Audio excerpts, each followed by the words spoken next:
चित भेटतोय म्हणून आमची ओळख आम्ही स्वतःच करून देतो. तर मंडळी आमचं नावच सांगायचं झालं तर आम्हाला म्हणतात विसुभाऊ. राम म्हणलं विसुभाऊ म्हणतात आम्हाला. हसाय काय झालं तुम्हाला ते काय वाटलं विशेष सूचना भाऊ, वि पूर्णविराम सुपूर्णविराम भाऊ असं नवं, एक शब्द आहे विसुभाऊ म्हणतात मला. मंडळी आम्ही लहान होतो तेव्हा आमचा बा आम्हाला सांगायचा लेका शिकून मोठा हो आणि एखाद्या खुर्चीत जाऊन बस, साहेब म्हणून मंत्री म्हणून नवं. आमच्या बाचं म्हणणं आम्हाला पटलं आणि मग आम्ही हळूहळू शिकायला सुरुवात केली. बघता बघता बी ए झालो. आजकाल लय सोपं आहे बी ए होणं, कापे बिप्या मांडाळ करायला मिळतात. अगदी अलीकडं तर पेपर फुटायला लागली. रसिक हो, पेपरचं अनेक वचन पेपर बरं का, पेपर फुटायला लागली. हातासरशी MA करून टाकावं म्हणलं. हातासरशी MA करून टाकलं आणि ठरवलं काही बी झालं तरी नोकरी करायची. आणि मग काय महाराष्ट्र टाइम्स, लोकसत्ता, मुंबईचा सकाळ, आपलं महानगर, सामना, प्रहार, पेपरात जाहिरात बघायची आणि अर्ज टाकायचा, जाहिरात बघायची अर्ज टाकायचा. लय अर्ज टाकलं, पैका बी खर्च केला ST वाड्यात. पण खरंच सांगतो नोकरी मिळायला तयार नाही. अहो खरंच आहे, तुम्हाला ऐकून माहिती असेल. अहो आजकाल MA MCOM MSc पदवी घेतलेली सुशिक्षित बेकारं 10 वर्ष स्वतःच्या लायकीची नोकरी हुडकत फिरतात आणि वयोमर्यादा संपून बसतात बघा. आणि मग या सुशिक्षित बेकारांच्या वाट्याला काय येतं, एखाद्या उडप्याच्या हाटेलात कप बशा धुवायची पाळी त्या. ती पाळी आमच्यावर नाही आली. नोकरी नाही तर नाही. आमच्या बाला डोसकं दिलं होतं देवानं. डोसकं माहीत आहे का? टकुरू म्हणते त्याला, कोल्हापुरी शब्दात टकुरं दिलं होतं. बानं सांगितलं दंडा बदल. मग आमच्या बाच्या म्हणण्याप्रमाणे आम्ही महाराष्ट्रभर फिरलो. छांद्यापासून बांद्यापासून जो कवी भेटला प्रत्येक कवीला भेटलो आणि त्या कवीच्या अक्षरात कविता एकत्रित केल्या. लई मोठं भाग्य लाभलं आपल्याला. अहो गदी माडगुळकरांची कविता त्यांच्या अक्षरात माझ्याकडे लिहिलेली आहे. बाबा बोरकर, इंदा करंदीकर, मंगेश पाडगावकर त्यांच्या कविता त्यांच्या अक्षरात आहेत. शांता शेळके, अरुणा ढेरे त्यांच्या कविता त्यांच्या अक्षरात आहे त्या. त्याचप्रमाणे सुरेश भटाची कविता त्यांच्या अक्षरात लिहिलेली आहे आणि बाबा आमट्यांची कवितासुद्धा त्यांच्या अक्षरात लिहून घेतलेली आहे. समध्या कवींच्या कविता एकत्रित केल्या आणि त्याच्यावर प्रोग्राम बनवला मंडळी, त्याच्यावर प्रोग्राम बनवला. गावागावातनं सुपाऱ्या यायला लागल्या. सांगतो गावागावातनं सुपाऱ्या यायला लागल्या. आजकालचं युग आहे, सुपाऱ्या देतात. छत्रपती शिवरायांच्या काळात इडं उचलत होतं, आता सुपाऱ्या देतात. आम्हाला बी सुपाऱ्या यायला लागल्या. काव्यगायनाच्या प्रोग्रामच्या गैरसमज नसावा म्हणून सांगितलं. पण आता काव्य बोलायचं, साहित्य बोलायचं म्हणलं कोल्हापुरी साताऱ्याच्या बोलीत बोलून चालेल का? भाषा सुधरून घ्यायला पाहिजे होती. तसा सुरुवातीला जरा तारा झाला म्हणा. मागणं चांगलं जमायला लागलं. आणि मंडळी अशा पद्धतीनं आम्ही प्रमाण भाषेत बोलायला सुरुवात केली. पहिलाच कार्यक्रम मिळाला एका मोठ्या शहरातल्या मोठ्या स्टेजवरचा. आनंद झाला. कार्यक्रमासाठी रंगमंचावरती जाऊन उभा राहिलो. पडदा बाजूला झाला. समोर बघितलं एक मोठं कुटुंब बसलेलं. मोठं नाही, नवरा बायको, त्यांची 2-3 चिलीबिली पोरं, कॉलेजमध्ये जाणारी नवऱ्याची भावंड, नवऱ्याचं आईवडील, असं ते मोठं कुटुंब पहिल्या वेळीत बसलं होतं. आणि त्यांच्यासमोर आम्ही कार्यक्रम ऐकायला सुरुवात केली. ती या पद्धतीने केली. स्वस्ति श्री गणनायकं गजमुखं मोरेश्वरं सिद्धिदं बल्लाळो मुरडं विनायकमणं चिन्तामणिं थेवुलं दैन्याद्रिं गिरिजाध्वजं सुवरदं विघ्नेश्वरं ओझरं ग्रामो रञ्जनसंस्थितो गणपति गणराज सुस्वागतम् गणराज सुस्वागतम्.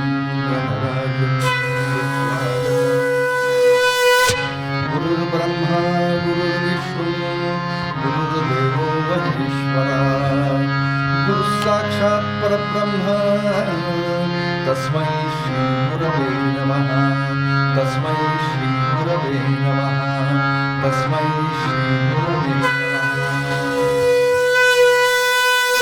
कार्यक्रमाची सुरुवात तर झाली. साहित्यावरती बोलायचं, सरस्वती मातेची प्रार्थना करावी, आशीर्वाद घ्यावेत आणि मग कार्यक्रमाची सुरुवात करावी असा विचार मनात आला. आणि म्हणून सरस्वती मातेची प्रार्थना करून तिचे आशीर्वाद घेतले. आपल्याला सर्वांना ही प्रार्थना नक्कीच माहीत असेल.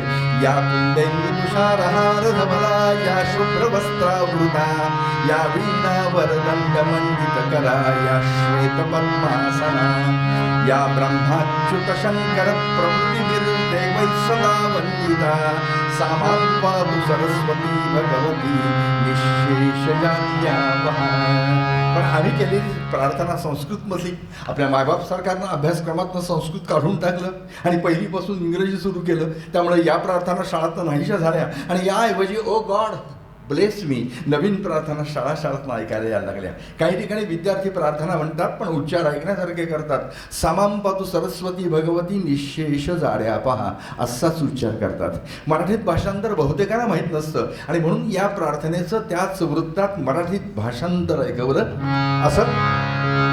ज्ञानी निर्मल शुभ्र वस्त्र वसनी जी श्वेत पद्मासनी, ज्ञानी निर्मल शुभ्र वस्त्र वसनी जी श्वेत पद्मासनी, शोभे उज्ज्वल गौरवर्णन करी वीणा करी घे मुनी, नाचे चित्रमयूर पाय तळिहा जी रंगली गायनी, देवो सन्मती सरस्वती आम्हा विद्या कलादायिनी, देवो सन्मती सरस्वती आम्हा विद्या कलादायिनी, देवो सन्मती सरस्वती आम्हा विद्या कलादायिनी. हे सरस्वती माता तुझीच राहो सदा आम्हावर मंगलमय ममता. हे सरस्वती माता तुझीच राहो सदा आम्हावर मंगलमय ममता. सरस्वती माता अजान आम्ही वेगळी मानली,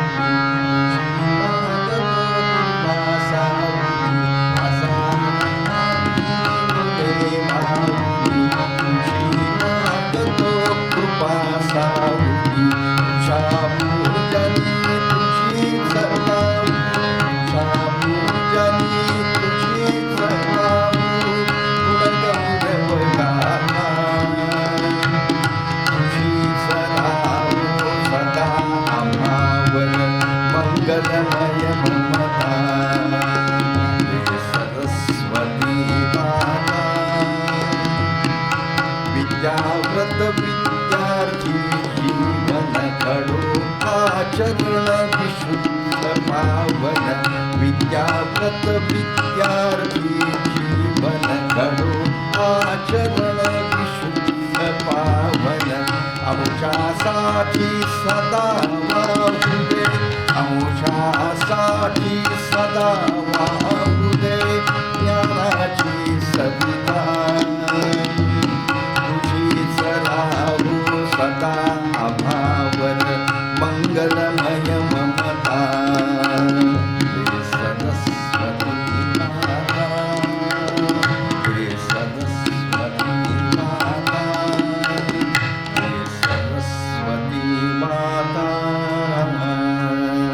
सरस्वती मातेची प्रार्थना झाली आणि त्यानंतर जी रचना समोर येईल ती ऐकवायची मनाशी ठरवलं. वेगळी रचना अचानकपणे समोर आली आणि ऐकवायला सुरुवातही केली. रचना अशी होती.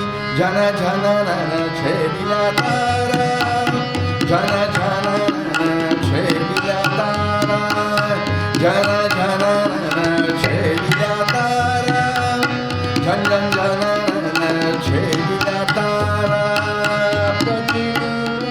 बोलती तत्कारा पतिनुपुर बोलती तत्कारा. झन झन छेडिला तारा, झन झन छेडिला. काय चाललंय? काय चाललंय? काय चाललंय? काय कविता गाण्याचा कार्यक्रम ऐकवताय का सिनेमातली गाणी ऐकवताय? असं म्हणत त्या कुटुंबातला एक तरुण उठून उभा राहिला. मित्रा तिथं उभारून माझ्याशी बोलतो, माझ्याजवळ ये आणि नंतर माझ्याशी बोल. आणि माझ्या या विनंतीला मान देऊन माझा तो नवीन मित्र चटकन शेजारी येऊन उभा राहिलो. माझ्या त्या नवीन मित्राचा परिचय करून घेण्याकरता मी त्याला म्हटलं, नाव सांगशील? नावच पाहिजे नवं. रवींद्र म्हणतात मला, रवींद्र म्हणतात. अस्सल कोल्हापूरचा माणूस आहे, रवींद्र म्हणतात मला आणि म्हणून तुम्हाला डिस्टर्ब केला म्हणे. नाही रवींद्रा, एक रचना ऐकवत असताना तुम्हाला थांबवलेस म्हणून एक प्रश्न विचारणार आहे. सांगता येईल का रे कवितेची व्याख्या? कशाला म्हणायचं कविता सांगता येईल? बालपणापासून कवितांचा अभ्यास केला, बालपणापासून केला. अगदी इंजिन दादा काय करता, झुक झुक करतो डबे मी जोडतो, गावाला जातो नव्या इंजिन दादा काय करता. कविता म्हणून अभ्यासलेली रचना आहे. या बाई या बकुळीच्या झाडाखाली फुले वेचूया, कविता म्हणून शिकवलेली रचना आहे, कविता म्हणून अभ्यासलेली रचना. देवा तुझे किती सुंदर आकाश, सुंदर प्रकाश, सूर्य देतो ग पाटलांची कविता, कविता म्हणून अभ्यासलेली आहे. या बाई या बघा बघा कशी माझी बसली बया, याला पण कविता म्हटलेलं आहे. त्याप्रमाणे गणपतवाणी विडी पिताना चावा याचा नुसतीच काढी, म्हणा याचा तो मनाशीच की या जागेवर बांधीन माळी. बासी मढेकरांची रचना सुद्धा कविता म्हणून अभ्यासलेली आहे. कवितांचा अभ्यास आजही करतो. कार्यक्रम ऐकायला आलाय, काय चाललंय काय म्हणून मला डिस्टर्ब केलाय म्हणून प्रश्न विचारतोय. सांगता येईल कवितेची व्याख्याच पाहिजे ना. सोपी आहे की गाऊन दाखवायची रचना असते त्याला म्हणायचं कविता. असं का एखादी रचना ऐकवशील का, म्हणजे काय गायला का तुम्हालाच येतं होय, आम्हाला बी येतं, ह्याला म्हणायचं कविता. अगं इमला तुझा माझा जोडा भारी जमला, अगं इमला तुझा माझा जोडा भारी जमला, मला दावा उठी नाही तर शिमला शिमला शिमला आता बोंबला, याला कविता म्हणायचं. खरोखरीच बोंबला. कविता लिहिल्यासारखं लिहिलं चालीवरती म्हटलं म्हणून याला कविता म्हणायचं. मग याला पण कविता म्हणायचं का, जाता येता दार लावून घ्यावे, कविता. चालीवरती म्हटलं भिंतीवरी काल निर्णय असावे, कविता. कविता कसं म्हणता येईल, वाक्य ऐके ना. सांगता येईल का रे रवींद्र, वाक्य म्हणजे काय. पहिल्या येतेच शिकलास, बबन नारायण बघ, कमल नमन कर, छगन कमळ बघ, छगन कमळ बघ. पहिल्या येतेच शिकलास. आज कॉलेजमध्ये जातो म्हणून विचारतो, सांगता येईल वाक्य म्हणजे काय. म्हणजे काय, sentence is a group of words ना बघा. Sentence is a group of words which has a complete chains. अरे वा, वाक्याची व्याख्या तर बरोबर सांगितली. पूर्ण अर्थ स्पष्ट करणारा शब्दसमूह म्हणजे वाक्य. आणि कविता वाक्यम रसात्मकम काव्यम, रसपूर्ण वाक्य म्हणजे काव्य. श्रवण रसाने भरलेलं, नाहीतर उसाच्या रसात बुडवून काढलेलं वाटायचं. का, रस ओळखा. 2 मार्कासाठी प्रश्न होता बोर्डाच्या परीक्षेत, काढून टाकला. रस ओळखा हा 2 मार्काचा प्रश्नसुद्धा काढून टाकला. शिक्षण सगळं निरस करून टाकलं. रसपूर्ण वाक्य म्हणजे काव्य. संस्कृतमधली व्याख्या रवींद्राच्या डोक्यावरून गेली. मराठीतली व्याख्या ऐकायची ठरवली, पण म्हणलं इंग्लिशमध्येच बोलावं, कारण इंग्लिशमध्ये बोललं की इम्प्रेशन पडतं. इंग्लिशमध्ये वर्ड्सवर्थ म्हणतात, the spontaneous overflow of the powerful feelings recollected in tranquillity is known as a poetry. डोक्यावरून गेली.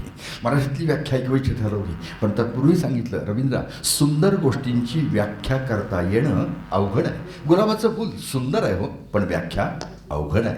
मग गुलाबाच्या फुलाचे गुण एकत्रित करून व्याख्या करण्याचा प्रयत्न जर केला शक्य होतं. जसं गुलाबाच्या फुलाचं आहे तसंच कवितेचं आहे. व्याख्या करताना अवघड आहे, पण कवितेचे गुण एकत्रित करून व्याख्या केली शक्य होतं. बरेच प्रयत्न झाले, पण राजमान्यता प्राप्त व्याख्या उत्कट भावनांचा सौंदर्यपूर्ण आविष्कार म्हणजे कविता. उत्कट भावनांचा सौंदर्यपूर्ण आविष्कार म्हणजे कविता. कवितेची व्याख्या आमच्या रवींद्राच्या मैफलीला समजावून सांगायची होती, म्हणून रसिक हो कवितेचे गुण सांगितले आणि व्याख्याकडे घेऊन गेलो. मित्र, रवींद्र कवितेचे गुण 3 गुण एकत्रित आले तरच ती कविता होते, नाहीतर होत नाही. आवश्यक असणारा पहिला गुण कवितेत मांडलेली असली पाहिजे भावना. आवश्यक असणारा पहिला गुण भावना. पहिला गुण भावना. पहिला गुण भावना. काय रे रवींद्र, भावना माहीत आहे की नाही? चांगली माहीत आहे, वर्गातच शिकती नव्ह का. म्हणजे वर्गात शिकते ती भावना नावाची मुलगी, इथं अपेक्षित नाही. भावना कोणती? मोठा झालास तरी आई बाबांना आदरस्थानी मानून त्यांना नमस्कार केला पाहिजे. भावना. गुरुजनांना आदरस्थानी मानलंच पाहिजेच. भावना. देशाचा अभिमान बाळगला पाहिजे. भावना. मातृभाषा आणि मातृभूमी यांचा अभिमान बाळगलाच पाहिजे. भावना. कार्यक्रम दाद देत ऐकला पाहिजे. भावना. कुठंतरी टाळी वाजली पाहिजे. भावना. दाद देताना चिकूपणा करता कामा नये, ही सुद्धा एक भावना. भावनेच्या दृष्टिकोनातून कविता ऐकायच्या. पहिली कविता भावनेच्या दृष्टिकोनातून. रवींद्र, तू शिकलास, मी पण शिकलो, पण मला कवितेची व्याख्या सांगता येत नव्हती. हो, कवितेचा कार्यक्रम करायचा ठरवला तेव्हा कवितेच्या व्याख्येचा अभ्यास केला, कवितांचा अभ्यास केला. पण आमच्यापेक्षा श्रेष्ठ निरक्षर कवयित्री बहिणाबाई चौधरी लिहायला येत नव्हतं, वाचायला येत नव्हतं, पण बहिणाबाईंनी कवितेची व्याख्या तयार केली. कशी तयार केली ती आपण उत्कटतेमध्ये ऐकायची आहे रवींद्रा, पण त्यांची एक कविता ऐकूया भावनेच्या दृष्टिकोनातून. कापसाशिवाय जर उमललं तर त्याला बोंड नाही म्हणायचं. उदाहरण घेतलं आणि भावना सांगितली. भावनेच्या दृष्टिकोनातून पहिली कविता निरक्षर कवयित्री बहिणाबाई चौधरी यांची. कशा सांगितल्या भावना? विना कपासीना उले त्याला बोंड म्हणू नये, विना कपासीना उले त्याला बोंड म्हणू नये, हरिनामा विना बोले त्याला तोंड म्हणू नये, हरिनामा विना बोले त्याला तोंड म्हणू नये. वाराला की पान डोलतं, पान जर वाऱ्यानं डोललं नाही तर त्याला पान नाही म्हणायचं. उदाहरण घेतलं आणि भावना सांगितली. नाही वाऱ्यानं डोलत, नाही वाऱ्यानं डोलत त्याला पान म्हणू नये, नाही ऐके हरी नाम त्याला कान म्हणू नये, नाही ऐके हरी नाम त्याला कान म्हणू नये. विहिरीत वरती येणारी मोठ जर रिकामी आली तर तिला मोठ नाही म्हणायचं. उदाहरण घेऊन भावना सांगितली. कशी? विहिरीतून येई रीती, विहिरीतून येई रीती तिला मोठ म्हणू नये, विहिरीतून येई रीती तिला मोठ म्हणू नये, कवी स्वतःची भरती त्याला पोट म्हणू नये, कवी स्वतःची भरती त्याला पोट म्हणू नये. पुढं काय सांगतात? निजवते भुक्या पोटी, निजवते भुक्या पोटी तिले रात म्हणू नये, निजवते भुक्या पोटी तिले रात म्हणू नये, आखडला दानासाठी त्याले हात म्हणू नये, आखडला दानासाठी त्याले हात म्हणू नये. ज्याच्या मधी नाही पाणी, ज्याच्या मधी नाही पाणी त्याले हाय म्हणू नये, ज्याच्या मधी नाही पाणी त्याले हाय म्हणू नये, धावा ऐकून आडला त्याले पाय म्हणू नये, धावा ऐकून आडला त्याले पाय म्हणू नये, धावा ऐकून आडला त्याले पाय म्हणू नये. पुढं काय म्हणतात? इमानाले इसरला, इमानाले इसरला त्याले नेक म्हणू नये, इमानाले इसरला त्याले नेक म्हणू नये, जन्मदात्याले भोवला त्याले लेक म्हणू नये, जन्मदात्याले भोवला त्याले लेक म्हणू नये, जन्मदात्याले भोवला त्याले लेक म्हणू नये. नाही, निरक्षर कवयित्रीची कविता तुम्ही ऐकली असा, पण एखाद्या शिक्षकानं लिहिलेली कविता आहे की नाही तुमच्याकडं? आहे, शिक्षकांनी लिहिलेली पण आहे कविता. आपल्या मुंबई महापालिकेच्या शाळेमध्ये एक शिक्षक म्हणून काम करत होते. त्यांचं नाव मधुकर आरकडे. त्यांची एक कविता जबरदस्त गाजली. ती कविता मुद्दाम तुला सांगतोय. भावनिष्ठ दृष्टिकोनातून त्यांची कविता किती अप्रतिम आहे बघ. मुंबई महापालिकेच्या एका शिक्षकानं लिहिलेली कविता आहे. कशी? बीज अंकुरे अंकुरे ओल्या मातीच्या कुशीत, कसे रुजावे बियाणे माळ रानी खडकात, कसे रुजावे बियाणे माळ रानी खडकात, बीजा हवी निगराणी हवी मायेची पाखर, लख प्रकाश निर्मळ त्यात कष्टाचा पाझर, हवी अंधारल्या राती चंद्र किरणाची साथ, कसे रुजावे बियाणे माळ रानी खडकात, कसे रुजावे बियाणे माळ रानी खडकात, अंकुराचे होई रोप होई रोपट्याचे झाड, बिया रोवून रानात उभं राहील हे खोड, निळ्या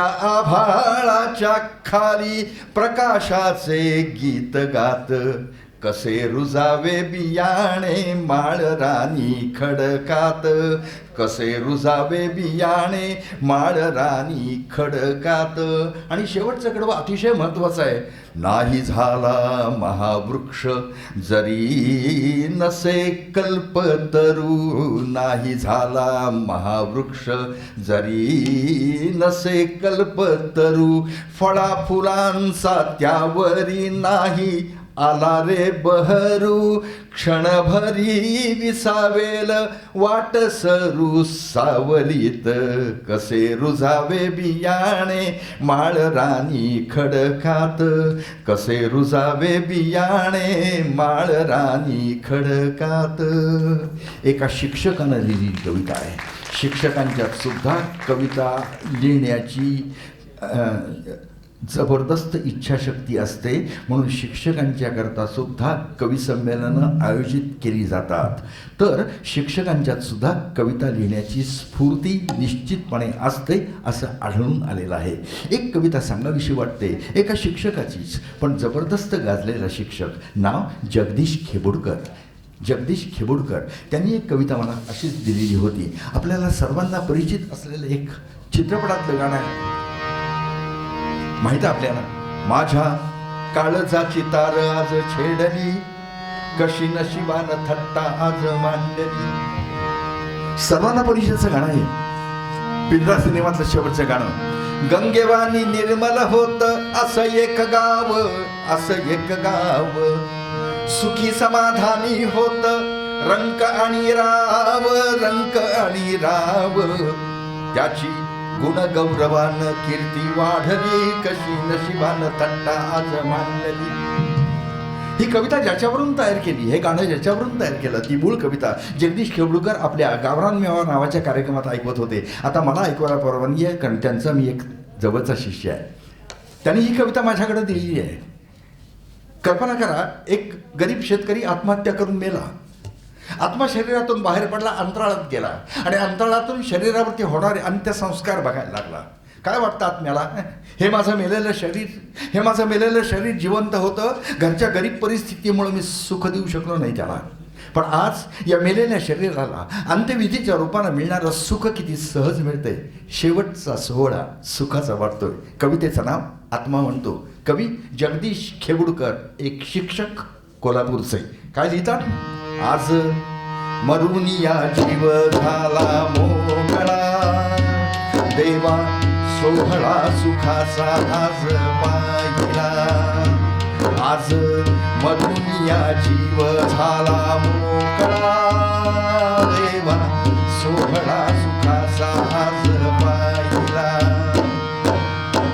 जन्मभरी नाही केली दसरा दिवाळी, दसरा दिवाळी. तेल पाणी नवत माझ्या कधीही कपाळी, कधीही कपाळी. आज नाशवंत देह राहू घातला, देवा सोहळा सुखाचा आज पाहिला. जन्मभरी केला तुडवा सगळ्या सोयऱ्यानी, जन्मभरी केला तुडवा सगळ्या सोयऱ्यानी, सगळ्या सोयऱ्यानी, सगळ्या सोयऱ्यानी. त्यांच्या मुला माणसानी, मुला माणसानी.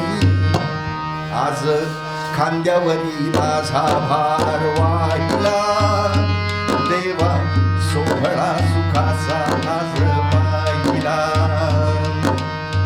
सोहळा सुखाचा आज पाहिला.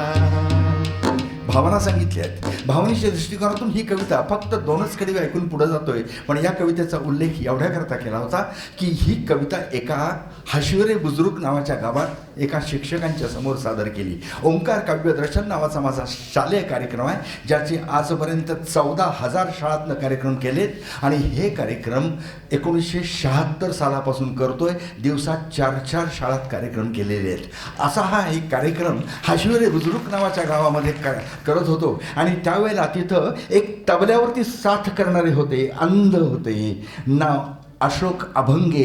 अशोक अभंगे हे त्या शाळेतले संगीत शिक्षक होते. त्या संगीत शिक्षकांनी ही कविता ऐकल्याबरोबर त्यांच्यावरती जो काही परिणाम झाला त्या परिणामातून कविता सांगितली. शृंगारल्या मढ्याला बघण्यास लोक आले. शिक्षकांनी लिहिलेली कविता. शृंगारल्या मढ्याला बघण्यास लोक आले. मेल्यावरी सुखाने रडण्यास लोक आले. शृंगारल्या मढ्याला बघण्यास लोक आले. होता जिवंत तेव्हा दिधलान हात कोणी, दिधलान हात कोणी. धावून धावून आज खांदा देण्यास लोक आले. धावून आज खांदा देण्यास लोक आले. एका शिक्षकांनी भावना सांगताना तयार झालेली ही कविता, त्यांनी लिहिलेली कविता. शिक्षक संमेलनात मुद्दाम या कवितांचं सादरीकरण करायचं ठरवून आज मी आलेलो होतो शिक्षक संमेलनासाठी म्हणून. दुसरा गुण उत्कटता. त्या दृष्टिकोनातून कविता ऐकवायच्या होत्या. पण रवींद्राला म्हटलं, रवींद्रा मध्येच एक काव्यप्रकार ऐकवतो थोडासा विरंगुळा म्हणून. तो असा की लहान मुलांच्याकरता तयार केलेल्या बालकविता या 12 प्रकारच्या आहेत. 12 प्रकारच्या बालकविता आहेत. अगदी पहिला प्रकार ज्याला अंगाई गीत म्हणतो, दुसरा प्रकार पाळणा गीत म्हणतो. मुख्य प्रकार 2 केलेले आहेत. एक बालांसाठीची कविता आणि बालांविषयीची कविता, असे 2 प्रकार आणि त्याचे पोट प्रकार मिळून 12 प्रकारच्या बालकविता आहेत. त्यातला एक काव्यप्रकार आपल्याला सगळ्यांना माहीत असलेला, ससा कापूस जसा त्याने कासवाशी पैज लाविली, वेगे वेगे धावू डोंगरावर जाऊ ही शर्यत रे आपुली. या काव्य प्रकाराला कथा कविता म्हणतात. लहानांच्यासाठी तयार केलेला हा प्रकार याला कथा कविता म्हणतात. आणि हा कथा कविता काव्य प्रकार आपल्याला वेगळ्या पद्धतीने आता ऐकवायचा आहे. तो असा, एका कवयित्रीने मला विचारलं, विसुभाऊ तुमच्याकडे रामावर कविता आहे का? म्हणलं आहे. लक्ष्मण, भारत, शत्रुघ्न सगळ्यांच्यावरती कविता आहेत म्हणलं. पण त्यांनी विचारलं रावणावरती कविता आहे का? म्हणलं नाही आहे. मग त्यांनी रावणावरची कविता ऐकवली. कशी आहे पहा, कथा कविता म्हणून ऐकवतो मी आपल्याला. रावणावरची बालकविता. रावणाकडे जेव्हा यायचे पाहुणे 10 तोंडांनी या म्हणे. रावणाकडे जेव्हा यायचे पाहुणे 10 तोंडांनी या म्हणे. रावणाचं जेवण चालायचे थाटात, 100 पदार्थ 10 ताटात. जेवल्यावर त्याला लागायची डुलकी, झोप यायची. जेवल्यावर त्याला लागायची डुलकी, तर गादी एवढ्या उशीवर टेकाचा डोकी. रावण घुरघुर घोरायचा, वाघ रानात घाबरायचा. रावण घुरघुर घोरायचा, वाघ रानात घाबरायचा. चालण्यात त्याच्या असा दणका, डग डग डग डग हालायची लंका. बरं, रावणाला जेव्हा राग येई 20 डोळे वटारून पाही. रावणाला जेव्हा राग येई 20 डोळे वटारून पाही. पण असा रावण भित्रा होता. कसा भित्रा होता? तर स्वतःच्या सावलीला रावण भ्यायचा. 10 तोंडांची सावली मागं पडली की घाबरून जायचा. स्वतःच्या सावलीला रावण भ्यायचा आणि राम राम मंत्र मनात म्हणायचा. राम राम मंत्र मनात म्हणायचा. जे न देखे रवी ते देखे कवी. या कवयित्री दादरलाच राहतात, सुमन फडके नावाच्या. त्यांची कविता, एक बालकविता आपल्याला मुद्दाम ऐकवतोय रवींद्र. ही अशी की शरीराचे अवयव दाखवत दाखवत लहान मुलांनी म्हणायची कविता. याला म्हणतात अभिनय गीत. अभिनय गीत सांगतोय, हात पहा हात. दूरदर्शन चॅनलवरती किंवा निरनिराळ्या ठिकाणी लहान लहान मुलं, त्यांना अर्थ कळत नसतो तरीसुद्धा त्या एखाद्या गाण्यावरती डान्स करतात. अर्थ कळत नसतो पण ती लावणी एखादी मुलगी सादर करते, लहान असते पण तिच्याकडनं ती लावणी करवून घेतलेली असते. ती लावणी सादर करते. अरे त्या लहान मुलांना आवडेल असं काहीतरी त्यांना द्या ना. मग त्यांच्याकरता ही बालकविता. हात पहा हात, हात पहा हात कसे गोले गोले पान. हात पहा हात कसे गोले गोले पान. काले काले केश माझे पहा किती छान. काले काले केश माझे पहा किती छान. सर आपल्याला माहित आहे ओंकार काव्यदर्शन शालेय कार्यक्रम आदिवासी आश्रमशाळांच्या करता मी खूप केले. पहिल्यांदा बाबा आमटेंच्या लोकबिरादरी प्रकल्पावरती गेलो होतो. त्यावेळेला त्यांनी सांगितलं विद्यार्थ्यांची मातृभाषा गोंडी आहे, जोपर्यंत त्यांना गोंडीत काही ऐकवत नाही तोपर्यंत ती मुलं कार्यक्रम ऐकणार नाहीत. पाठ्यपुस्तकातल्या कविता त्यांना निश्चितपणे येतात, पण गोंडीत काहीतरी ऐकव. मग आत्ताची ही कविता त्यांच्याकडून गोंडीमध्ये भाषांतर करून घेतली आणि ती त्यांना गोंडीत ऐकवायचं. 1982 सालची गोष्ट आहे.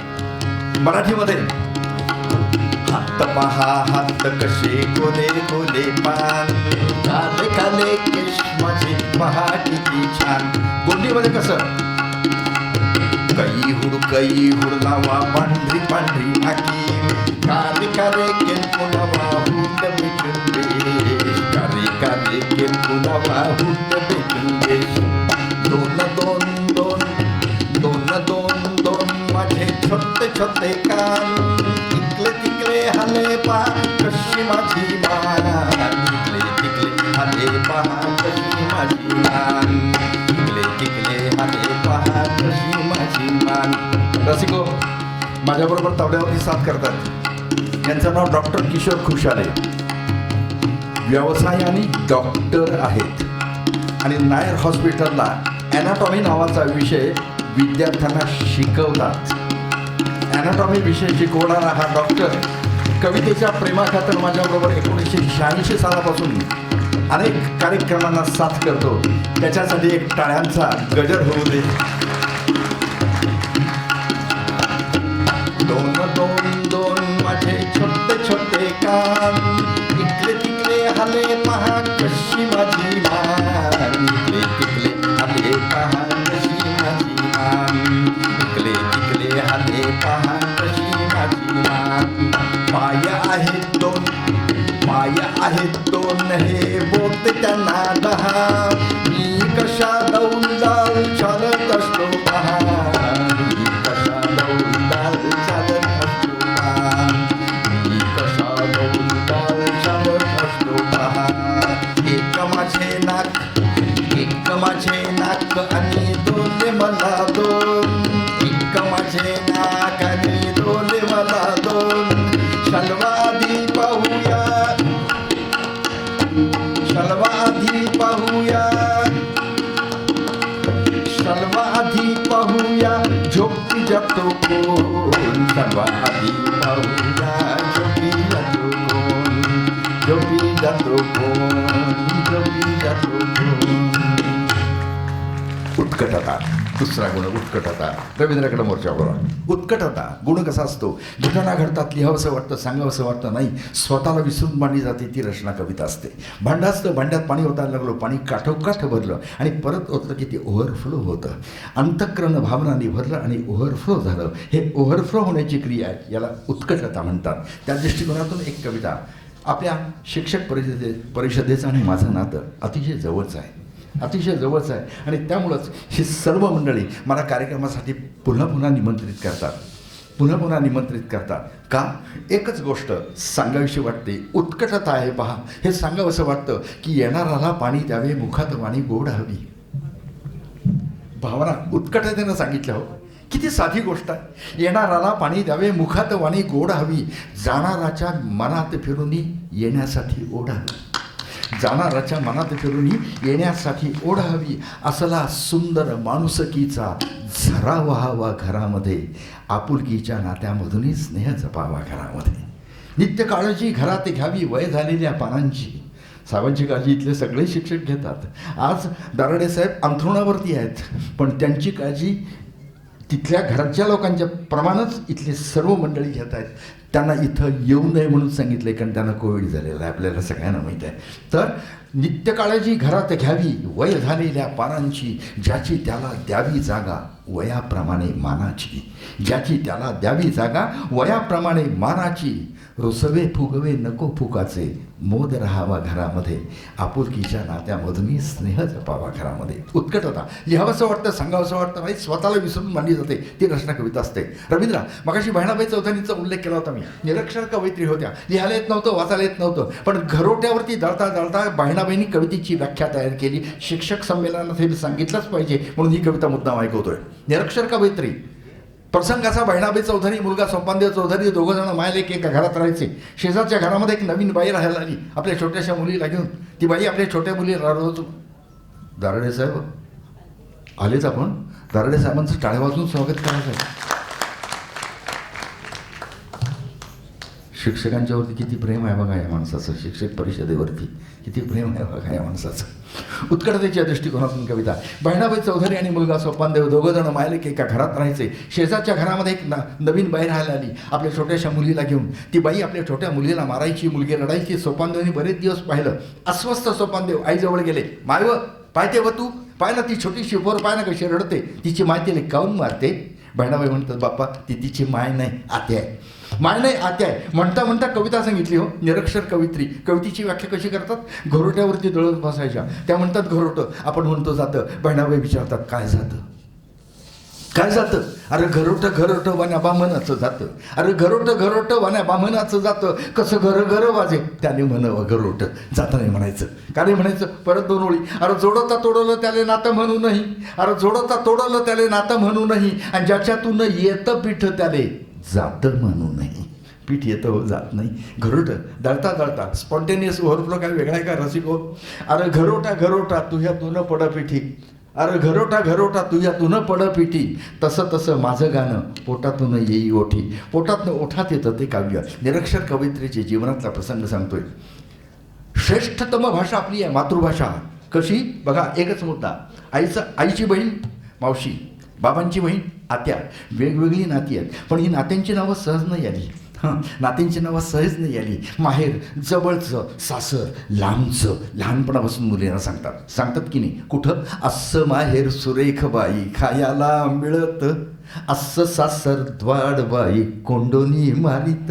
लहानपणापासून मुलींना सांगतात माहेर जवळचं, सासर लांबचं. माहेरची नाती सुद्धा जवळची. उच्चारा, ओठाला ओठ भिडल्याशिवाय माहेर या शब्दाचा उच्चारही करता येत नाही. माहेर, माय, मावशी, मामा, मामी. ओठाला ओठ भिडल्याशिवाय माहेरची नाती उच्चारता येत नाहीत. सासरची नाती लांबची. उच्चारा, आत्या, काका.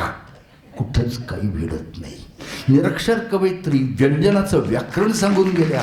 निरक्षर कवयित्री व्यंजनाचं व्याकरण सांगून गेल्या. माय म्हणता म्हणता होट होटा लागी भिडे. माय म्हणता म्हणता होट होटा लागी भिडे. आत्या म्हणता म्हणता केवढं अंतरव पडे. ताता म्हणता म्हणता दाता माझी जीभ आडे. तथ दधन दंत्यव्यंजन. ताता म्हणता म्हणता दाता माझी जीभ आडे. आणि काका म्हणता म्हणता कशी मांग मांग दडे. जीजी म्हणता म्हणता मिळ जिभले निवारा. जीजी म्हणता म्हणता मिळ जिभले निवारा. आणि सासू म्हणता म्हणता गेला तोंडातून वारा. उत्कटता अशी असते. उत्कटता अशी असते. कशी असते उत्कटता. अहो विहिरीवरती मोठ चालवतोय शेतकरी मोठ चालवतोय. त्या दोन मोठावरती येतात, पाणी होत आहेत थायण्यामध्ये, आणखीन परत खाली जात आहेत, बोट भरून येते परत. हे सातत्यानं बघतायत बहिणाबाई. आणि या निरक्षर कवयित्री बहिणाबाई काय सांगतात, जाता जाता उत्कटता हे पाहिलं आणि अनुभवलं आणि सांगितलं. काय, यहरीत दोन मोठा दोन्ही मंदी पाणी एक. कुठेही ऐकायला मिळणार नाही कविता. यहरीत दोन मोठा दोन्ही मंदी पाणी एक. आडो याले कणाचा क दोन्ही मधी गती एक. आडो याले कणाचा क दोन्ही मधी गती एक. उतरणी चढणीचे नाव दोन धाव एक. उतरणी चढणीचे नाव दोन धाव एक. मोठ हाकल तो एक आणि जीव पोसतो कित्येक. मोठ हाकल तो एक आणि जीव पोसतो कित्येक. उत्कटता अशी असते. लिहावंसं वाटतं, सांगावंसं वाटतं नाही, स्वतःला विसरून मांडली जाते ती रचना कविता असते.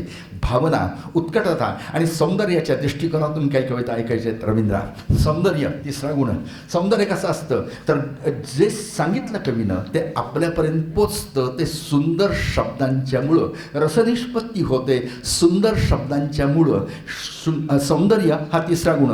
त्या दृष्टिकोनातून गनी माडगूळकरांचा उल्लेख करावा असं वाटतो. गनी माडगूळकरांनी मला एक कविता अशीच त्यांच्या अक्षरात दिलेली आहे. हे माझं भाग्य आहे की त्यांची कविता त्यांच्या अक्षरात माझ्याकडे आहे. कविता अशी सुंदर शब्दांच्यामुळं आपल्याला कळते की नाही पहा, सहजपणे कळतं. समुद्र आणि डोंगर. डोंगर हे नदीचं माहेर आणि समुद्र हे नदीचं सासर. माहेरातून निघालेली नदी वाहत वाहत वाहत वाहत जाऊन मिळाली समुद्राला, नांदायला गेली सासरला. आणि सासरी गेल्यानंतर तिला परत माहेरी डोंगराकडे जावंसं वाटलं तर जाईल का हो. माडगुळकर म्हणतात जाते म्हणूनच जग चालतं. ऋतुचक्र निर्माण होतात कारण नदी परत माहेरी डोंगराकडे जाते म्हणून. मग ती कशी जाते? भावना उत्कटतेनं सुंदर शब्दात माडगुळकरांनी सांगितल्या. काव्यप्रकाराला अष्टाक्षरी असं म्हणतात. अष्टाक्षरी काव्यप्रकार. नदी सागरा मिळता पुन्हा येईना बाहेर, नदी सागरा मिळता पुन्हा येईना बाहेर, अशी शहाण्यांची म्हण नाही नदीला माहेर. काय सांगू रे बाप्पानो तुम्ही आंधळ्याचे चेले, मी तुमच्यातलाच एक आंधळा.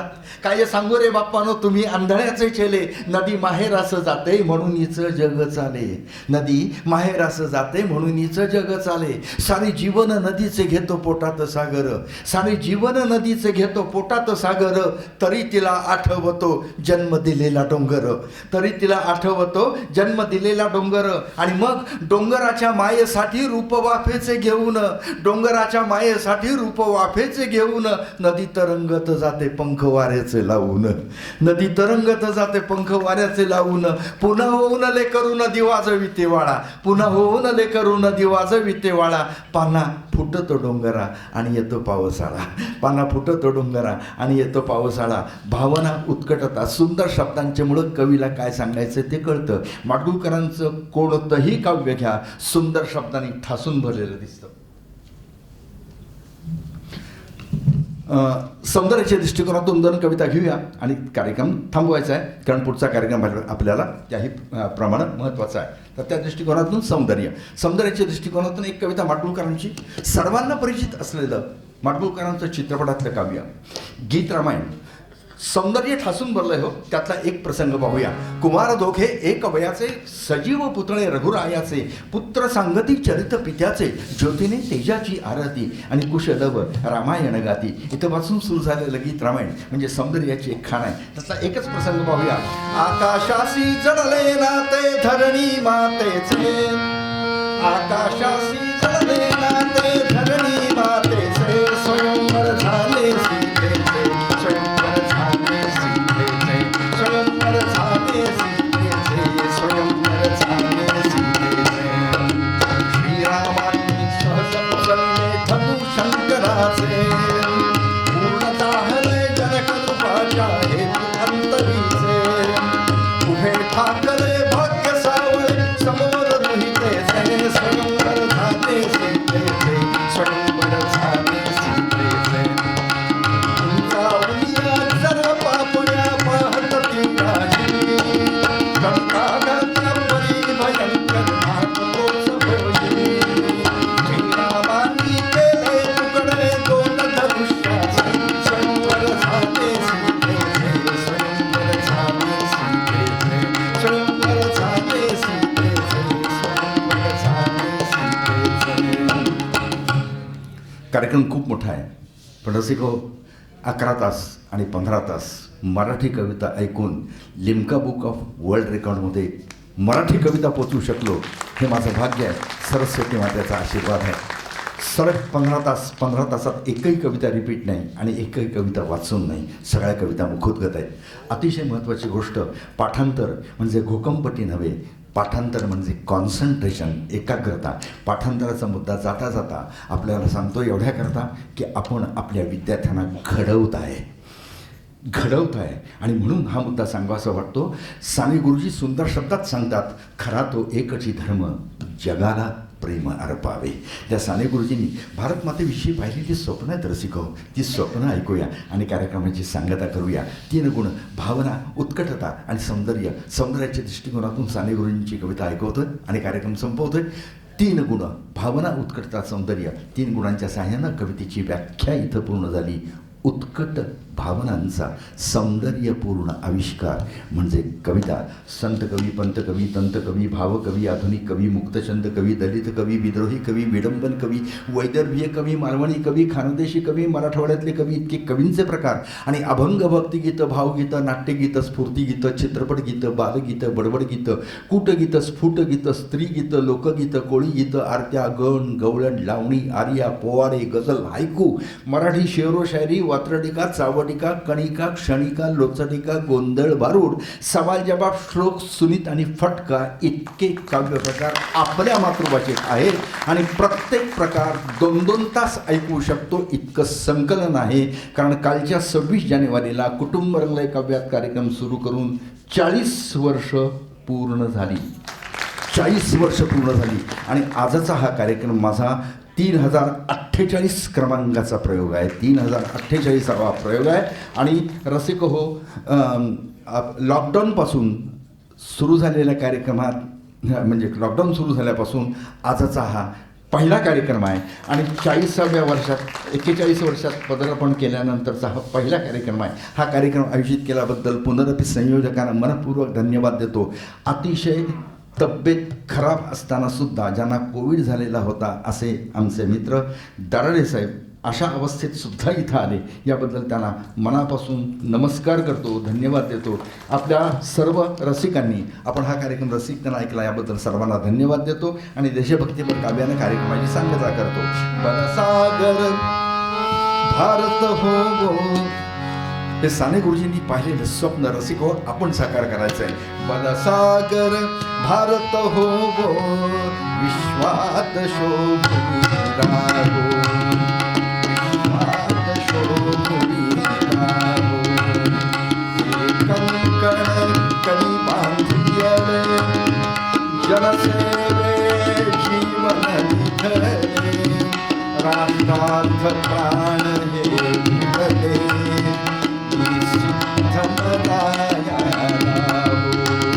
हातात हात घालून हृदयास हृदय जोडून ऐक्याचा मंत्र जपून या कार्य कराया हो.